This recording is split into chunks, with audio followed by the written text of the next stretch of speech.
पुण्यातला गणेशोत्सव म्हणलं की डोळ्यासमोर येतात ते भव्य दिव्य आणि आगळे वेगळे देखावे। मात्र मी सध्या पुण्यातील गोखलेनगर भागामध्ये आहे।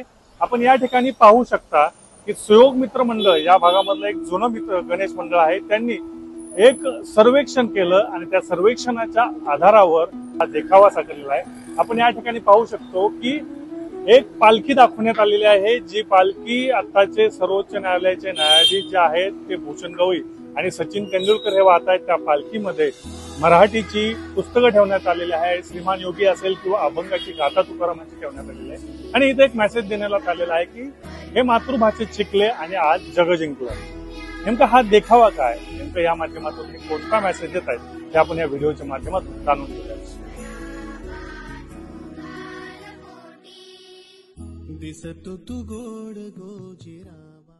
खरं तर पुण्यातला गणेशोत्सव म्हणलं की आगळे वेगळे भव्य दिव्य खूप मोठे मोठे देखावे पाहायला मिळतात। ज्यावेळेस मी इथे येतो त्यावेळेस एक बुद्धीला काहीतरी वेगळा विचार करायला लावणारा, माणसाला कुठेतरी वेगळ्या पद्धतीनं आपल्या भाषेबद्दल किंवा इंग्रजीबद्दल विचार करायला लावणारा देखावा तुम्ही साकारलाय। नेमकं हे आपण असं करावं हे का? नमस्कार। सर्वप्रथम आम्ही हे म्हणजे आम्ही हे सांगू इच्छितो की आम्हाला कुठल्याही भाषेला इथे कमी लेखायचं नव्हतं।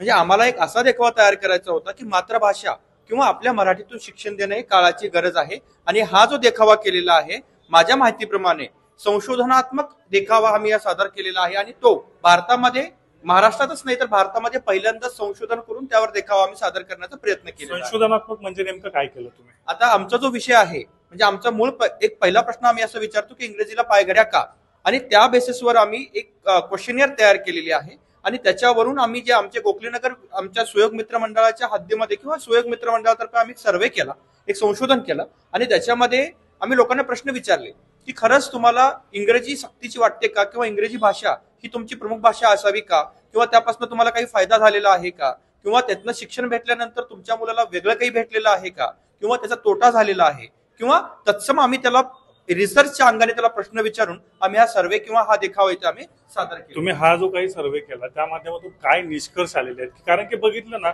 लहान मुलं असेल तर त्याला आता अवकड नाही, एबीसीडी शिकवली जाते। नेमकं काय फरक दिसून आलं तुम्हाला? नक्कीच मला सांगायला आनंद वाटेल की याच्यातनं आम्हाला एक आउटपुट असा भेटलेला आहे की मराठी किंवा तुमची बोलीभाषा हे किती महत्वाची आहे हे लोकांनी प्रकर्षाने आपल्याला इथे सांगितलेले दिसून येतं। आपण सुरुवात करूयात लॉर्ड मेकॅले पासून। लॉर्ड मेकॅले जेव्हा भारतामध्ये आला तेव्हा त्याला स्वतःची शिक्षण पद्धती किंवा इंग्रजी येणारी माणसं हवी होती, कारण त्यांना त्यांचा व्यापार वाढवायचा होता, त्यांची भाषा वाढवायची होती। त्यानंतर आपण बघितलं की राजीव गांधी असतील, इंदिरा गांधी असतील, नरेंद्रजी मोदी असतील किंवा तत्सम जे काही राजकारणी आहेत त्यांच्या समित्या स्थापन झालेल्या होत्या। ज्या वेगवेगळ्या समित्या आल्या त्यातनं एकच अहवाल समोर आला की मातृभाषा किंवा मराठी, म्हणजे मातृभाषा आपण त्याला म्हणूयात, तुमची लोकल लँग्वेज जी आहे, त्यातनं शिक्षण दिल्यानंतर होणारा विकास हा इंग्रजीमध्ये होणाऱ्या विकासापेक्षा कितीतरी पटीनं मोठा होता। आज आपली समज अशी झालेली आहे की इंग्रजी शिकणारे किंवा इंग्रजी बोलणारे लोक म्हणजे एक स्टॅटिक सिम्बॉल आपण त्याला म्हणतो, किंवा आपण त्याला म्हणतो की एक वैचारिक उंची गाठलेली भाषा आपण त्याला म्हणतो, समाजामध्ये उच्च थोडक्यामध्ये आपण म्हणूयात। आणि पण त्याच्यामध्ये एक आयरनी अशी आहे, पुढे चालून आपल्याला असं दिसून येतं की आपण म्हणतो की जगामध्ये सगळ्यात जास्त बोलली जाणारी भाषा म्हणजे इंग्रजी। आपण कोणाला विचारतो की जगात कुठली भाषा असेल, आपला सहज प्रश्न आपण उत्तर देऊन जातो इंग्रजी।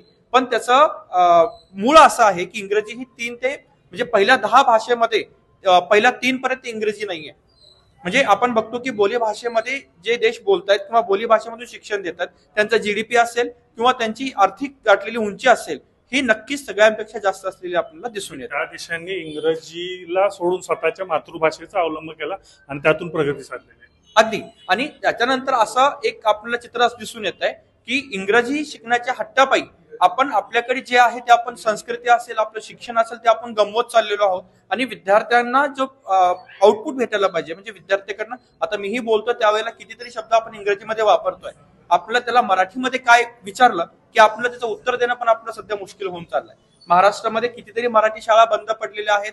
विद्यार्थ्यांनी नाईलाज असेल किंवा पालकाच्या इच्छेसह असेल किंवा समाजाच्या प्रतिष्ठा जपण्यासाठी इंग्रजी मीडियमला शाळेत शिक्षण घेत आहेत, आणि त्याच्यातनं सध्या हे होत आहे की ना धर ते इकडले राहत आहेत ना धर तिकडले राहतात, अधांतरी त्यांचं कुठेतरी सगळं अडकलेलं आपल्याला असं दिसून येत आहे। जेव्हा आपण बघतो की प्रगतशील देशामध्ये पहिल्या प्रगतशील देशाच्या भाषा आणि हे 10 नंबर पहिले सर्वे केले किंवा आपण बघितलं त्यात इंग्रजी कुठेही नाहीये। पण त्यांच्या मातृभाषेतून किंवा त्यांच्या लोकल बोलीमधून शिक्षण घेऊन ते देश तिथपर्यंत आर्थिक उंची त्यांनी गाठलेली आहे. तर तुम्ही हे सगळं देखावत पूर्ण साकारलं आहे, दाखवलेलं आहे, तुम्ही सर्वेक्षण केलेलं आहे, याच्यातून येणारं आउटपुट तुम्हाला काय महत्वाचं वाटतं? अगदीच. आता आम्ही मूळ 4 प्रश्न घेतलेले होते, आपण त्याच्यामध्ये तिथे नंतर बघूयात. तर आम्हाला प्रकर्षाने हे जाणवलं की तुमच्या मातृभाषेतून किंवा मराठीतून शिक्षण दिल्यानंतर जे घडणारी पिढी आहे किंवा ज्याच्यातनं जो निघणारा निष्कर्ष आहे, आता लहान मुलगा आहे, आता आम्ही तिथे दाखवलं की गड आला पण सिंह गेला, ही जी भावना आहे ही इतिहासामध्ये आपण शिकू शकतो की इंग्लिशमध्ये आपण त्याला फक्त ट्रान्सलेट करू शकतो, पण ती भावना आपण त्याला देऊ शकत नाही.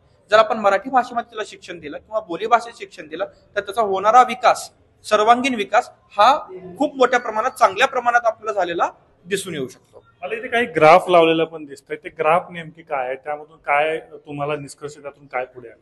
सुरुवातीला मी जसं बोललो की हे जे आपलं होतं सर्वेक्षण, आपण जे सर्वे केलेला होता त्याच्यामध्ये काही प्रश्न होते. आपण पालकांना विचारलं की इंग्रजी म्हणजे घोकणपट्टी का, म्हणजे फक्त जर घोकणपट्टी झाली किंवा रट्टा मारणं आपण ज्याला म्हणतो तेवढ्या पुरतीच इंग्रजी मर्यादित आहे का, तर त्याच्यामध्ये प्रतिसाद देताना 80% पालक म्हणतात, 100 पैकी 80 लोकांचं असं म्हणणं आहे की फक्त रट्टा मारणं किंवा त्याला परत परत आठवण करून ते पुढे कंटिन्यू करणं एवढ्या पुरतीच इंग्रजी मर्यादित. आणि त्यांना आपण इतर भाषेवरही प्रश्न विचारले होते, तर त्या संदर्भात ते ग्राफ तिथे आहेत.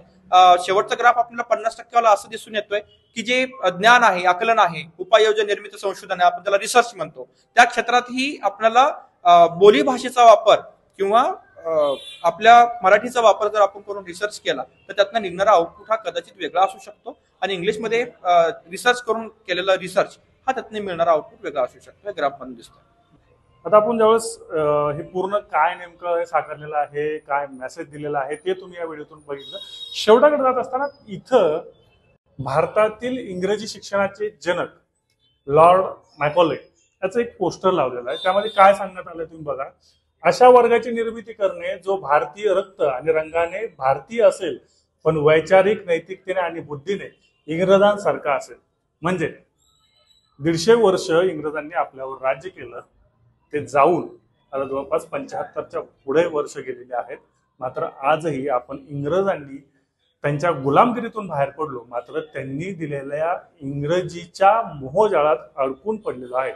त्याच्यामुळं आपल्या मुलांना आपला इतिहास, आपली संस्कृती घडवायची असेल, त्यांच्यामध्ये ते बिंबवायचं असेल तर मातृभाषेतच शिक्षण देणं गरजेचं आहे.